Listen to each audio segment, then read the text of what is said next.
안녕하세요. 저는 얼마 전 안타까운 사건을 맞이하게 된 여자입니다. 다름이 아니라 저를 정말 친딸로 생각하며 아껴주던 시어머니께서 안타까운 사건을 겪게 되셨는데요. 며느리에게 정말 한없이 잘해주셨던 시어머니셨는데 죽는 날까지도 편히 가시지 못하셨어요. 지금부터 저희 시어머니께서 어떤 일을 겪게 되셨는지 여러분들께 이야기해보려고 합니다. 시어머니께서는 아들만 셋 있는 아들 부자셨어요. 저는 그 중에서도 막내 아들과 결혼한 막내 며느리였죠. 시어머니께서 살아생전 늘 입에 달고 다니는 말이 있으셨는데요. 죽기 전에 소원이 하나 있다고. 그건 바로 첫째 아주버님의 결혼이었어요. 둘째 아주버님과 저희 남편은 20대 중후반이라는 나이에 결혼을 했었어요. 심지어 애까지 낳아서 벌써 애가 초등학교 입학했거나 입학을 기다리고 있었죠. 반면 첫째 아주버님은 동생들 다 결혼하고 30대를 다 보내고 있을 때까지도 결혼을 못하고 계셨어요. 누구를 만나는 것 같지도 않고 회사 집만 반복하는데 저러다 노총각으로 죽는 게 아닌지 걱정하셨어요. 큰 아주버님은 결혼할 마음이 있는 건지 시어머니의 마음을 아는 건지 모르는 건지 주말에도 밖에 나가는 모습을 본 적이 없어요. 그래도 시어머니께서 자식 농사를 잘 지으셔서 3명 다 대기업에 다니고 있었어요. 큰 아주버님도 대기업에 다니고 못난 얼굴도 아닌데 왜 결혼을 못하는지 모르겠더라고요. 그래도 몇 년 전에 만나는 여자 있는 것 같아 보였는데 잘 안 됐는지 아무런 소식이 없었어요. 시어머니께서 걱정을 너무 많이 하시길래 제 주변 사람들 중에서 괜찮은 사람 있으면 큰 아주버님께 소개를 해드려야 하나 싶을 정도였어요. 아무래도 30대가 끝나가는 나이이니 큰 아주버님도 포기하신 것 같았어요. 그러다 큰 아주버님이 30대의 마지막 해를 맞이했을 때 폭탄 선언을 하시더라고요.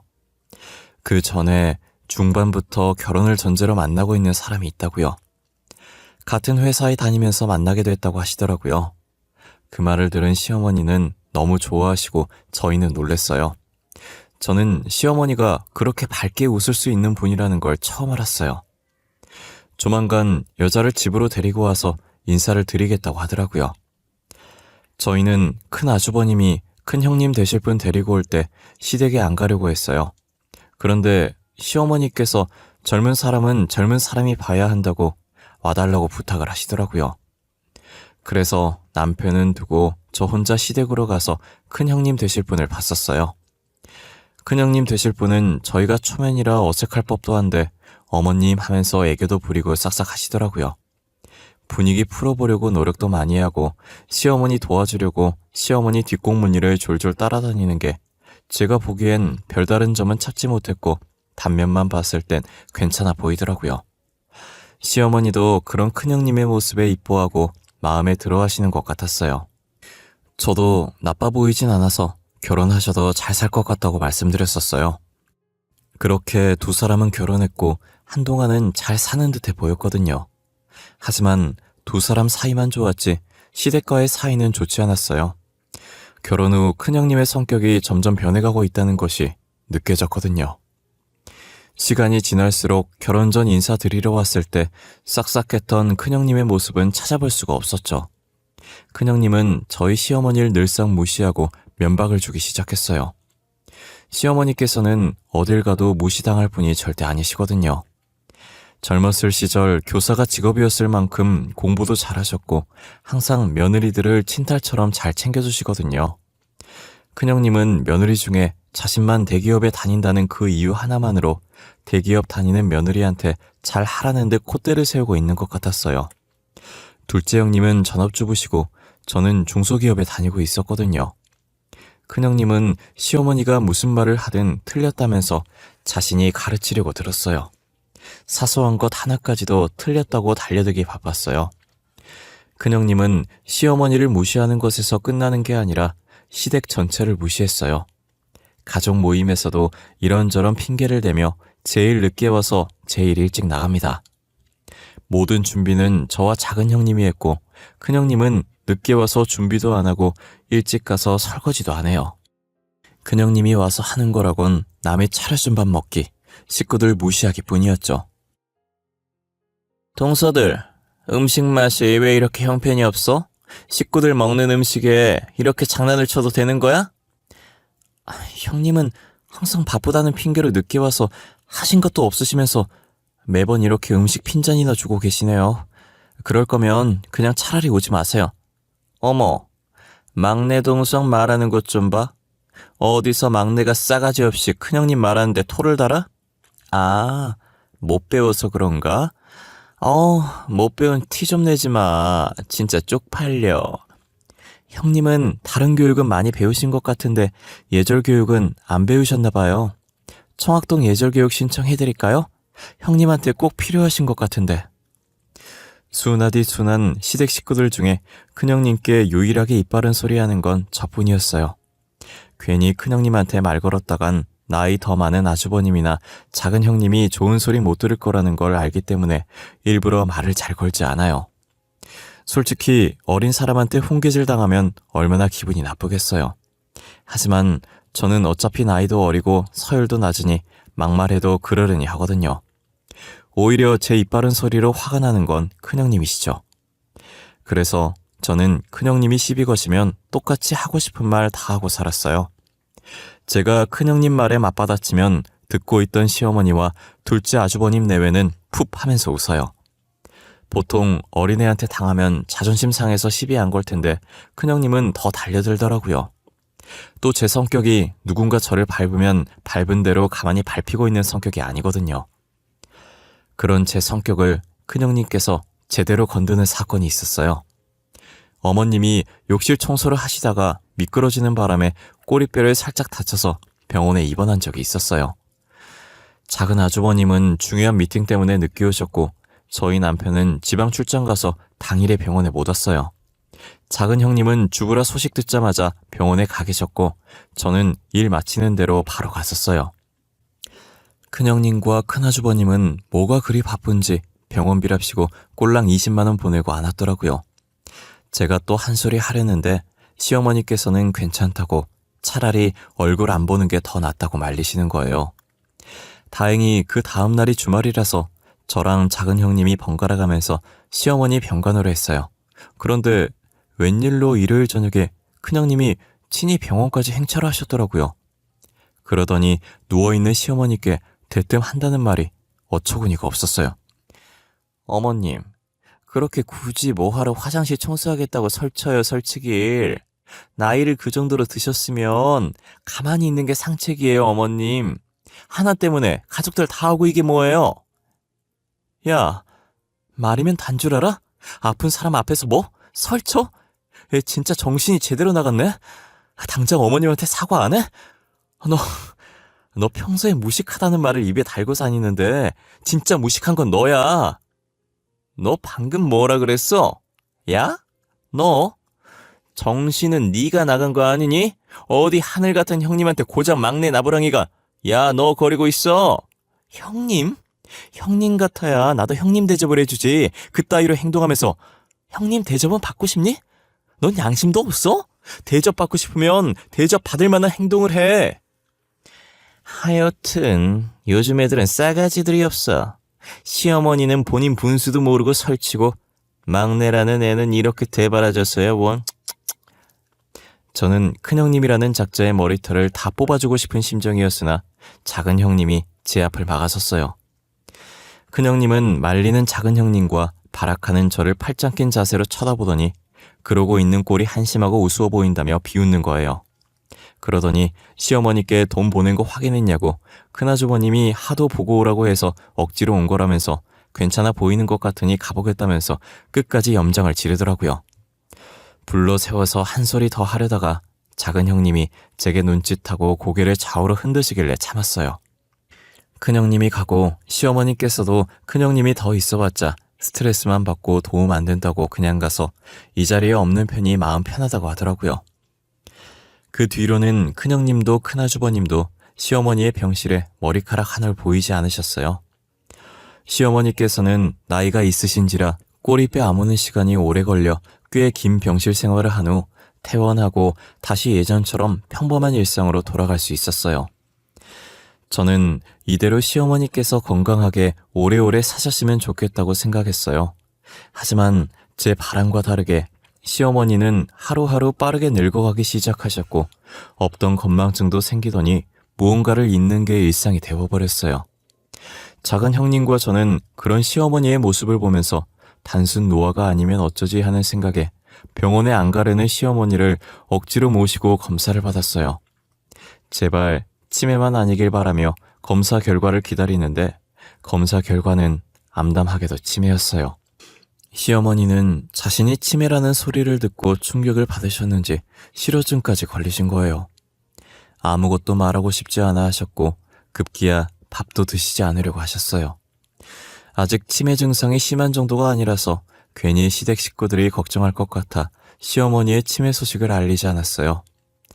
작은 형님이 계속 시댁에 가서 시어머니를 살피셨고 저도 퇴근 후 작은 형님과 시어머니를 살폈어요.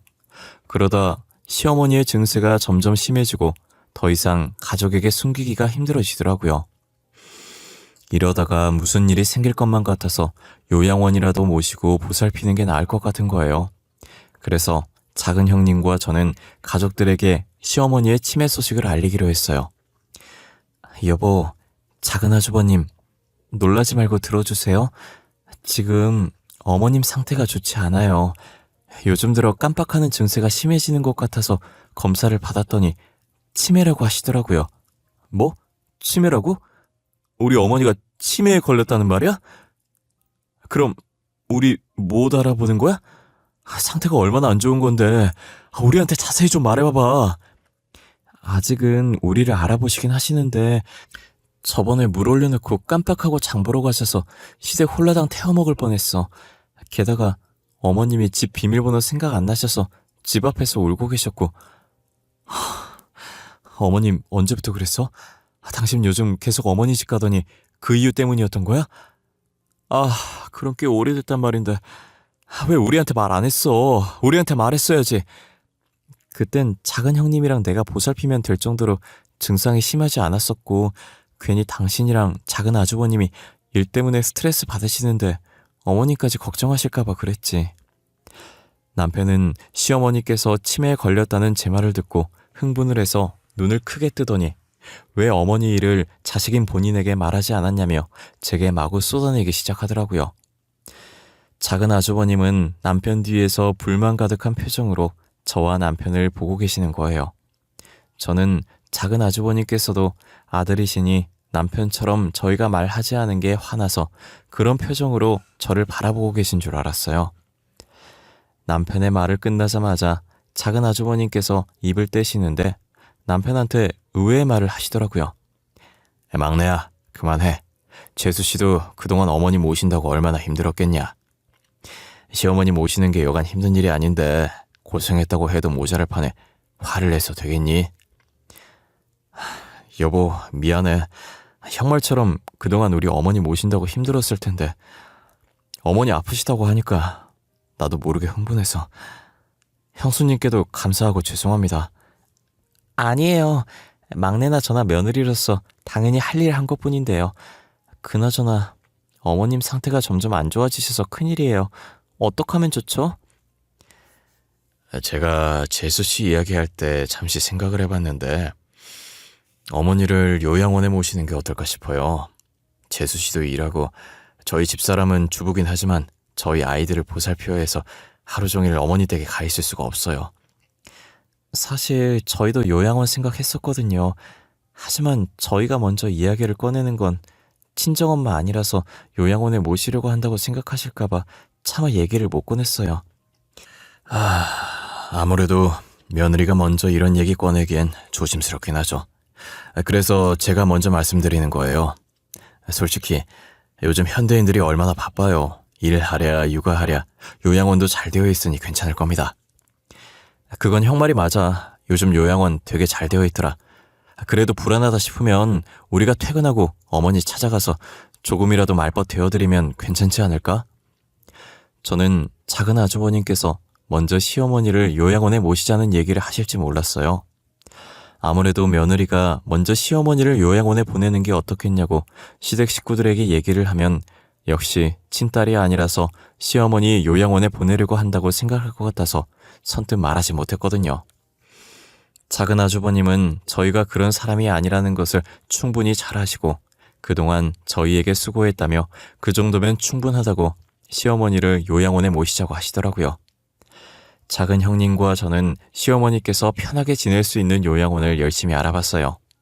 아무래도 친어머니 같은 분이시라 최대한 친절하신 분들이 계신 요양원에 모시고 싶었거든요. 그렇게 2주 정도 요양원을 알아본 후 저희가 심사숙고해 선택한 요양원에 시어머니를 모셨어요. 병실에 누워있는 시어머니를 보는데 작은 형님과 저는 괜히 죄송해서 눈물이 나려고 하는 거예요. 저희가 죄송한 표정으로 서 있자 시어머니는 남의 집 자식들인 며느리를 힘들게 할까봐 걱정이었는데 요양원에 와서 다행이라고 이제 편하게 지낼 수 있겠다고 말씀하시더라고요. 자신은 진짜 마음 편하니까 미안해 하지 말라고 앞으로 안 올 거 아니지 않냐면서 웃는 모습이 보기 좋으니 웃으라고 하시는 거예요. 그 말에 형님도 저도 시어머니께 자주 오겠다고 웃어 보였어요. 작은 형님네라 저희 부부는 이 소식을 큰형님네에 알려야 하나 말아야 하나 엄청 고민을 했어요. 어차피 알려도 시어머니 보러 오지 않을 것 같았고 보러 온다고 해도 사람 속만 뒤집어 놓을 것 같았어요. 하지만 작은 아주머님께서 그래도 제일 맞은데 그러는 거 아니라면서 자신이 연락해놓겠다고 하더라고요.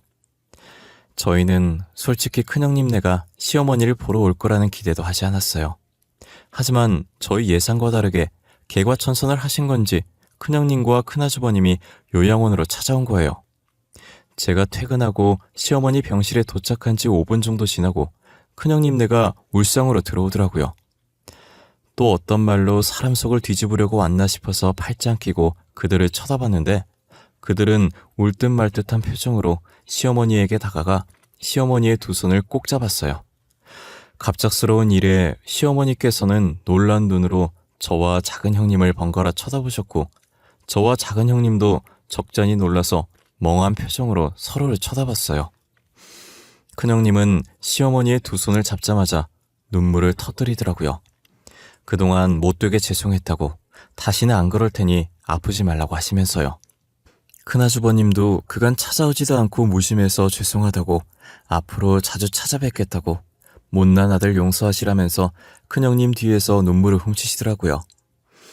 뒤늦게 퇴근하고 온 남편과 작은 아주버님도 병실 문을 열자마자 자신들 눈앞에 펼쳐진 광경에 말을 잇지 못하고 슬금슬금 저희 옆에 와서 무슨 일인지 사태 파악을 하기 시작했어요.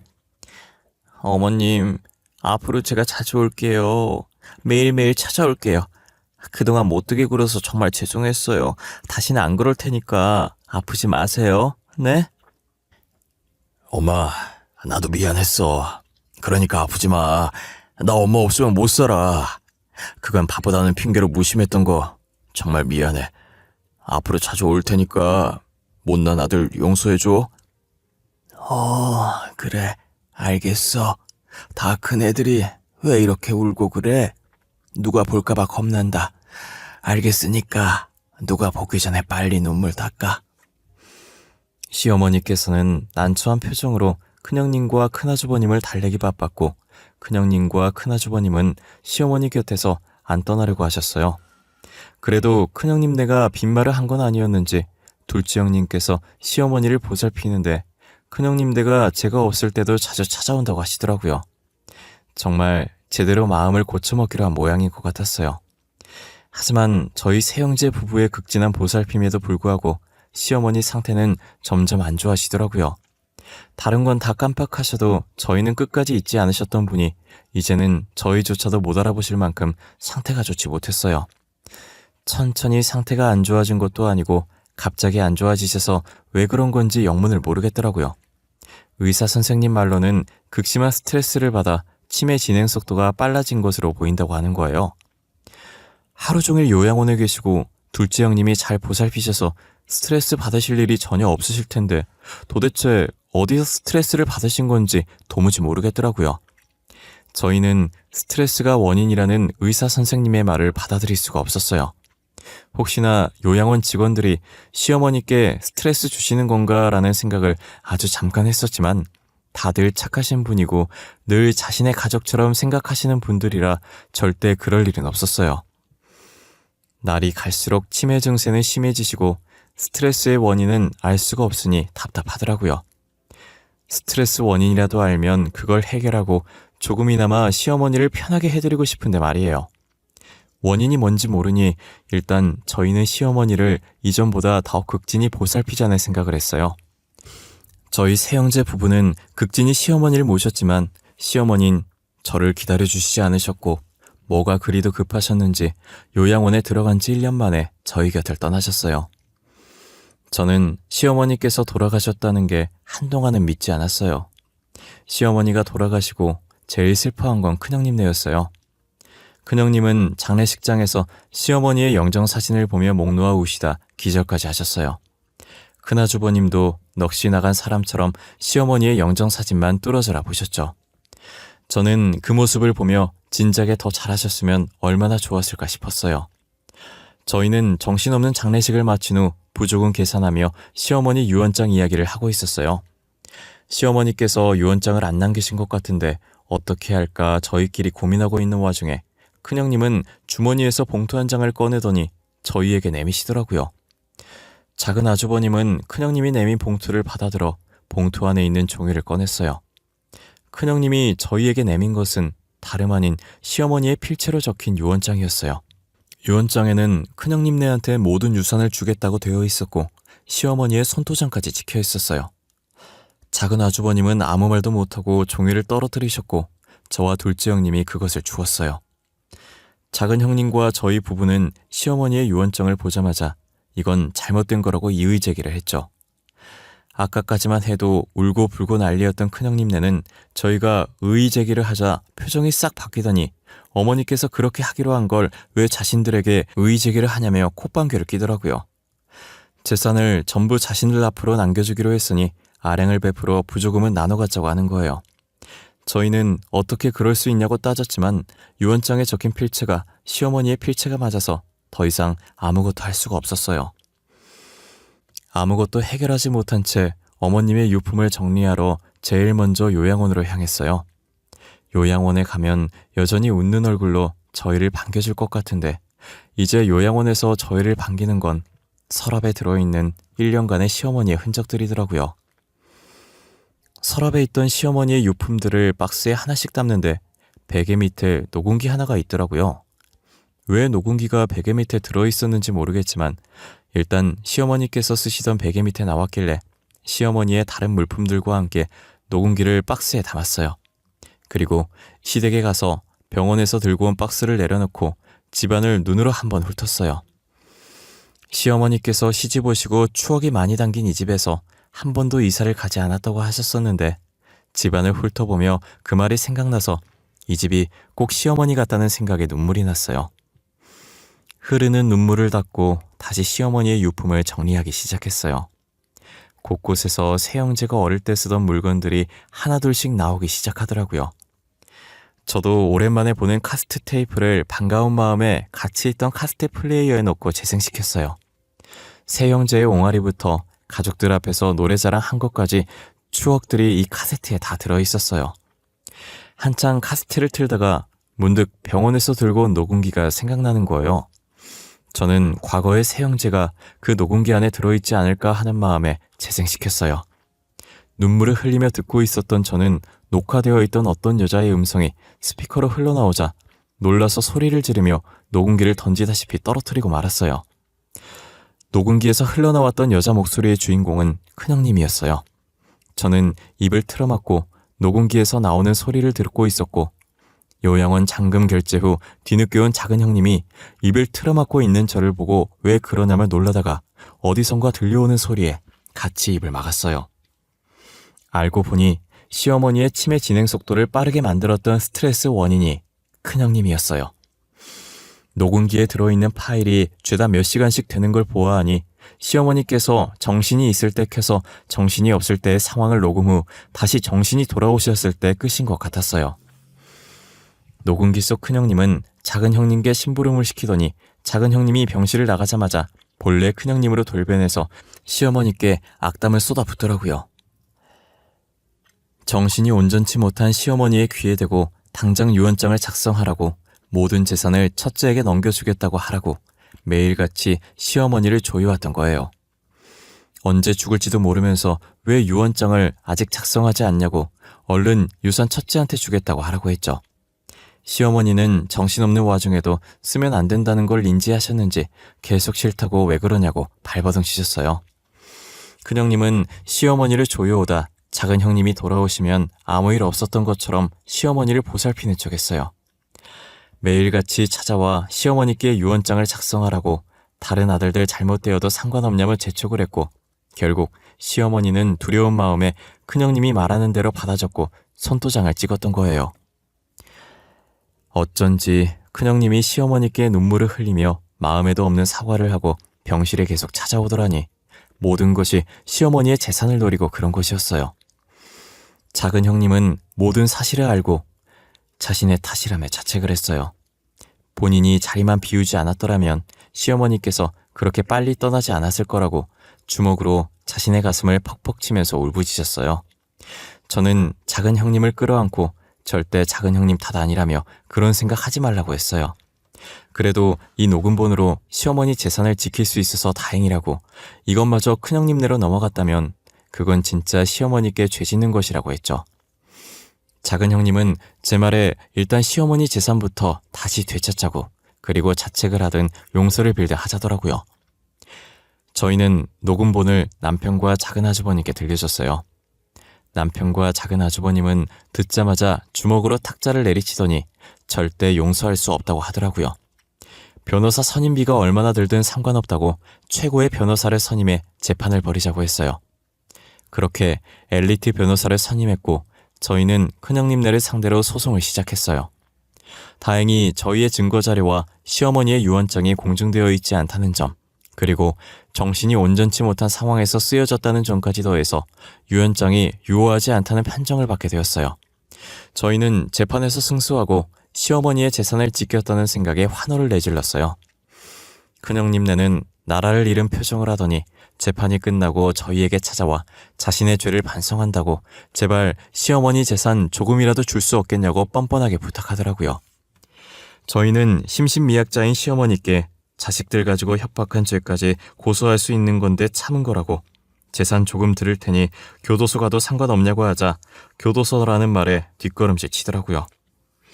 그런 큰형님네 모습을 보고 콧방귀를 껴주며 앞으로 볼 일 없었으면 좋겠다고 한 번만 더 저희 앞에 나타나면 그땐 녹음기 들고 바로 고소 들어간다고 했어요. 큰형님네는 절대 나타나지 않겠다면서 불이 나게 도망갔죠. 그 뒤로도 큰형님네는 아직까지도 저희 앞에 나타나지 않고 있어요. 작은 형님네와 저희 부부는 시어머니가 살던 동네로 이사와 시어머니 바로 아파트에 살면서 잘 지내고 있죠. 아직 시댁을 팔지 않아서 작은 형님과 제가 매일같이 청소하면서 열심히 관리해주고 있어요. 아무래도 시어머니의 추억이 담긴 곳은 이곳뿐인지라 선뜻 정리해야겠다는 마음이 안 들더라고요. 작은 아주버님과 남편도 처음엔 처분하려다가 막상 처분하려고 사람을 부르니 마음이 영 안 내키더래요. 그래서 지금까지도 처분하지도 않고 가끔 저희끼리 여기서 모여서 놀곤 해요. 그리고 저희 시어머니 재산은 작은 형님네가 70%, 저희 부부가 30% 가졌어요. 작은 형님이 저희 일 하는 동안 하루 종일 시어머니 옆에 붙어서 보살폈으니 그렇게 받아도 마땅했어요. 당연히 작은 형님 쪽에서는 반반 가지자고 반대했지만 저희 부부가 싫다고 완강하게 밀어붙였죠. 저희는 지금 누구보다 행복합니다. 아마 시어머니께서도 저희 모습 보고 안심하고 편히 가시지 않았을까 싶어요. 시간이 지나서 다시 시어머니를 만날 그날까지 열심히 살아보려고 합니다. 그럼 지금까지 저의 긴 사연을 같이 들어주셔서 감사합니다.